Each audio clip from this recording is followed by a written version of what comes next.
Alright, so I'm gonna do a video today. It's gonna be a kind of multi-part video. I have a mic on top of my camera, Audio-Technica AT something or another. I'll put it somewhere on the screen. I have this equipment because I'm filming something, a project on Sunday, and I wanted to give this setup a try and see how much having a mic boosts the quality of these videos. On the agenda today, I'm finally getting a haircut. This is gonna be tamed. Look at all this hair. Look at it all. This is a lot of hair.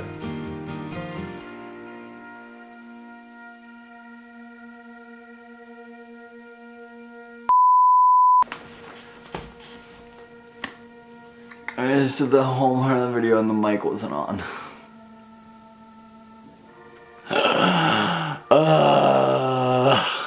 Alright, take two. So, something I want to talk about today is jobs. I'm a senior in college. I'm graduating in about 2 months. Today's March 11th, and my graduation is May 24th. And I've been applying to jobs non-stop since August. Probably since then, I've applied to over 150 jobs, I would say. And I haven't really had any real prospective jobs until recently.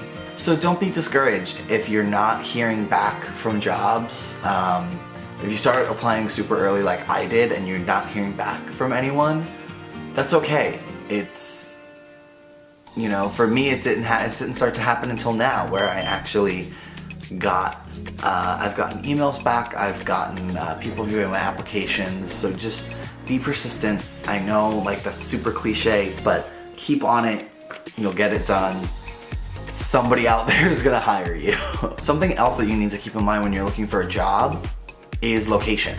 You may not find jobs that are close to where you currently live. So the reality is you may have to move for a job. Even if you don't apply to a job somewhere, if you use websites like Indeed or ZipRecruiter or Monster, employers can see all the resumes that are posted on those websites. They're filed under different categories of whatever field you're doing. So they could just reach out to you and say, hey, we like you, we want to bring you in for an interview, and they could be nowhere near where you live. So you just have to really weigh the pros and cons. You know, in my case, I would love to travel, to move away for work. I'd love the chance to visit a new place, live in a new place, meet new people, different culture, not culture, but different. My dad just started freaking snowboard. We're gonna get a storm for winter break.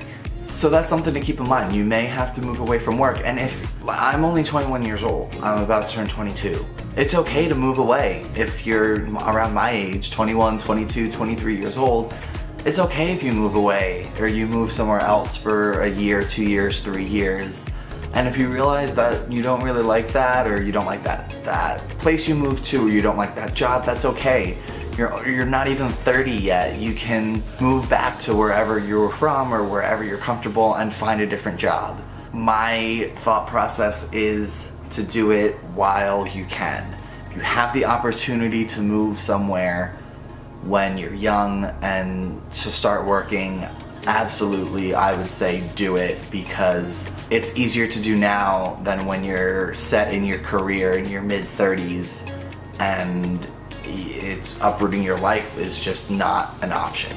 Now keep in mind, I don't have a job yet, so this is kind of just all motivational advice and stuff that I've found and that I've realized and that I feel. Should I like be closer in on my face? Is this a better shot? Yeah, I think that's a better shot. I'm gonna stick with this shot from now on. And hey, if you can't find a job that's for you or that you like, or if you're bouncing around from job to job, start your own business. It's so easy. Well, I shouldn't say it's so easy to do that, but a lot of people do that. I have a number of friends who have started their own businesses or who are starting their own business, and they're doing pretty well. So if you can't find something, do it yourself. you know, have a part-time job at like, you know, a supermarket or something, you know, just to pay the bills, but try to start your own business. Like that's totally 100% a viable option today, is starting your own business. I want to start my own business. I want to start my own production company. And eventually, once I have the experience and the income and the savings to do so, I'm going to start my own business. I'm going to start my own production company, and it's going to be great. It's going to be a lot of fun. It's going to be a lot of work, but it's stuff that I love to do. So there's no question about it. And you know, who knows? Maybe I'll find a job that I absolutely 100% love and that I won't want to leave and that I'll want to stay the rest of my life. And that's totally fine too. My thought process is I don't want to rule anything out. I want to keep as many options open as possible. I don't want to say, no, I'm not going to start my own business, that's dumb, or no, I'm going to stay at that job for it. Like, no, I want to try to be realistic about this. I may find a job that I love. I may find a job that I want to spend the rest of my career at. I may find a job that I hate and that I need to stay at to bring in the money to pay the bills while I start my own production company. It's all up in the air. There's no way to really tell what's gonna happen until it happens. And I know that's scary, it scares me, but that's the reality of it. And the sooner you come to accept that and realize that, I feel like the better a mindset you'll have moving forward. Wow, this shot is nice. I should do this a lot more often. This is cool. Alright, I'm gonna end it there. If you want to hear more about this kind of stuff, let me know down in the comments and I'll make another video about it. And I'll probably end up making another video about this topic when I get a job or when I start working. So click subscribe, watch out for that. Leave comments below of other stuff that you'd want to hear me talk about. And I will see you in the next one. Bye!